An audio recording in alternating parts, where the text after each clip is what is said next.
నమస్కారం పిల్లలు. ఈరోజు మనం ఒక అందమైన కథ వింటాం. ఈ కథలో స్నేహం యొక్క గొప్పతనం గురించి తెలుసుకుందాం. ఒక చిన్న పల్లెటూరులో రాము అనే అబ్బాయి ఉండేవారు. రాము మంచివాడే కానీ అతనికి స్నేహితులు ఎవరూ లేరు. ఒకరోజు రాము తన ఇంటి పక్కనే ఉన్న అడవిలోకి వెళ్లారు. అక్కడ అతనికి ఒక చిన్న కుక్కపిల్ల కనిపించింది. ఆ కుక్కపిల్ల బాగా బాధపడుతూ ఆకలితో ఉంది. దానితో నిండిన రాము ఆ కుక్కపిల్లను ఇంటికి తీసుకెళ్లి దానికి ఆహారం పెట్టాడు. అప్పటి నుండి రాము కుక్కపిల్ల మంచి స్నేహితులయ్యారు.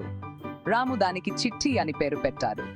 ఒకరోజు రాము అడవికి వెళ్లి కర్రలు ఎరుకుంటుండగా ఒక పెద్ద పాము అతన్ని చూసింది. ఆ పాము రామును కాదేయడానికి సిద్ధమైంది. అంతలోనే చిట్టి వేగంగా పరుగెత్తుకు వచ్చి పామును కైపెట్టింది. రాము చిట్టి ధైర్యానికి ఆశ్చర్యపోయారు. ఆ రోజు నుండి రాము ఎక్కడికి వెళ్లినా చిట్టిని తనతో పాటు తీసుకెళ్లడం మొదలు పెట్టారు. స్నేహం ఎంత ముఖ్యమో అతను అర్థం చేసుకున్నారు. మన స్నేహితులు మనల్ని కాపాడుతారు, మనల్ని సంతోషంగా ఉంచుతారు.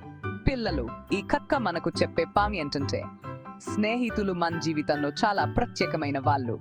మనం వాళ్ళను ప్రేమించాలి, గౌరవించాలి. మరోసారి అందమైన కథతో కలుద్దాం. By by.